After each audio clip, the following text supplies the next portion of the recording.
ओम नमः शिवाय। हे मानव, रिश्ते क्यों टूटते हैं? क्यों वो व्यक्ति जिस पर तुमने सबसे ज्यादा भरोसा किया तुम्हें छोड़कर चला जाता है? सुनो, क्योंकि हर रिश्ता शाश्वत नहीं होता। कुछ बंधन सिर्फ तुम्हें जगाने आते हैं और जब उनका कार्य पूरा हो जाता है वे तुम्हें छोड़ देते हैं। आज मैं तुम्हें बताऊंगा कि रिश्तों के टूटने में भी तुम्हारी मुक्ति छिपी है और यह सत्य तुम्हें भीतर से बदल देगा।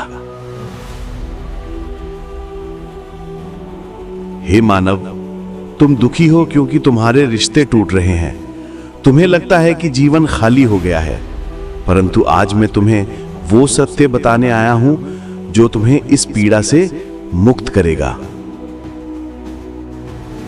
हे साधक, यदि मेरी वाणी तुम्हारे हृदय को छू रही है, यदि इन शब्दों में तुम्हें शांति और सत्य की झलक मिल रही है, तो इस साधना पथ पर मेरे साथ चलो। टोन टेम्पल रेडियो से जुड़ो, जहां तुम्हें गीता का ज्ञान, आत्मा की शांति और मेरी ही वाणी में जीवन के रहस्य मिलेंगे। सब्सक्राइब करो, क्योंकि यह केवल एक चैनल नहीं, यह तुम्हारी आत्मा की यात्रा का सहचर है। सुनो, जीवन में हर व्यक्ति, हर रिश्ता एक अतिथि है। अतिथि यानी जो थोड़ी देर रुककर फिर आगे बढ़ जाता है। तुम सोचते हो कि अतिथि हमेशा घर में रहेगा, परंतु क्या कभी कोई अतिथि हमेशा ठहरता है? नहीं, वो आता है, तुम्हारे जीवन में कुछ देता है, फिर चला जाता है। यही नियम है। इसी नियम को समझो। जैसे रात आती है, सुबह होकर चली जाती है। जैसे ऋतुएं बदलती हैं, बसंत आता है, शरद जाता है, वैसे ही लोग आते जाते हैं। तुम्हें पीड़ा इसलिए होती है क्योंकि तुम हर ऋतु को पकड़कर रखना चाहते हो। तुम चाहते हो कि बसंत हमेशा रहे, परंतु यदि बसंत हमेशा रहे तो शरद की सुंदरता कहां प्रकट होगी? यदि दिन हमेशा रहे तो रात की शांति कहां मिलेगी? यदि जन्म है तो मृत्यु भी है, और यदि मिलन है तो वियोग भी है। मनुष्य की भूल यह है कि वह वियोग को स्वीकार नहीं करता। वह सोचता है कि जिसे उसने अपना कहा है वह हमेशा रहेगा, परंतु याद रखो, यह संसार अस्थाई है। यहां कुछ भी स्थायी नहीं, सिर्फ आत्मा स्थायी है, और आत्मा का कोई रिश्ता टूटता नहीं। जो रिश्ता आज टूटा वह केवल शरीर और भावनाओं का रिश्ता था। आत्मा का रिश्ता अटूट है, पर तुमने आत्मा के रिश्ते को भुला दिया और शरीर के रिश्ते को सत्य मान लिया। यही कारण है कि तुम्हें दुख होता है। मैं तुम्हें एक रहस्य बताता हूं। जब कोई रिश्ता टूटता है तो समझ लेना कि उसने अपना उद्देश्य पूरा कर लिया। उस व्यक्ति ने तुम्हारे जीवन में वो बांट पढ़ा दिया जो उसे पढ़ाना था। उसकी भूमिका समाप्त हुई, अब वह मंच से उतर गया। तुम्हारे जीवन का नाटक आगे बढ़ेगा, नए पात्र आएंगे, पर नाटक रुकता नहीं। गंगा का प्रवाह देखो, वो हिमालय से निकलती है, कितने ही पत्थरों से टकराती है, कितने ही गांव नगरों को छूती है, पर क्या गंगा किसी एक स्थान पर रुक जाती है? नहीं। यदि वह रुक जाए तो गंगा नहीं रहेगी, वह गंदा ठहरा हुआ जल बन जाएगी। वैसे ही तुम्हारा जीवन है।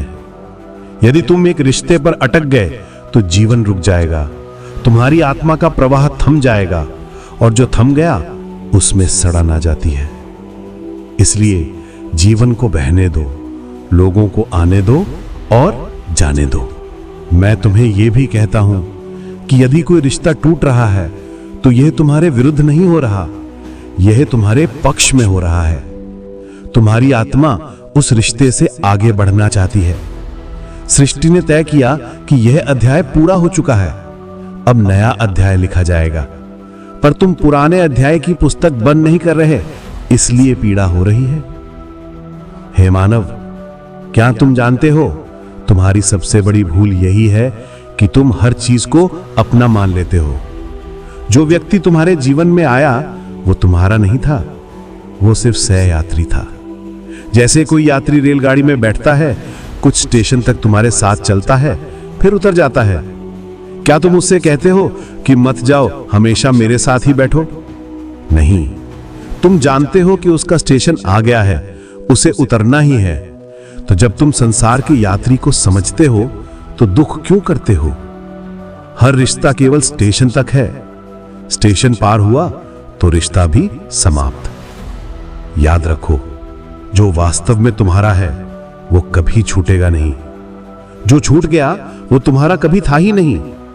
उसका टूटना तुम्हें सत्य के करीब लाने के लिए हुआ है। इसलिए रो मत, मुस्कुराओ और कहो कि अब मेरी आत्मा नए अनुभव की ओर बढ़ेगी। गहरी शांति में समापन। सत्य यही है, जो बंधन टूटे वह वास्तविक नहीं था। सत्य कभी नहीं टूटता, सत्य शाश्वत है और तुम भी सत्य हो, तुम शाश्वत हो। हे मानव, आज आप महादेव का कहना मान लो। मेरे भक्त का एक लाइक कष्ट की मुक्ति और एक कमेंट से खुशियों की लहर आने की शुरुआत हो जाएगी। तो कमेंट में ओम नमः शिवाय जरूर लिखें। हमारी संस्कृति, हमारे संस्कार सदा रहे हमारे साथ। सब्सक्राइब करें टोन टेम्पल रेडियो।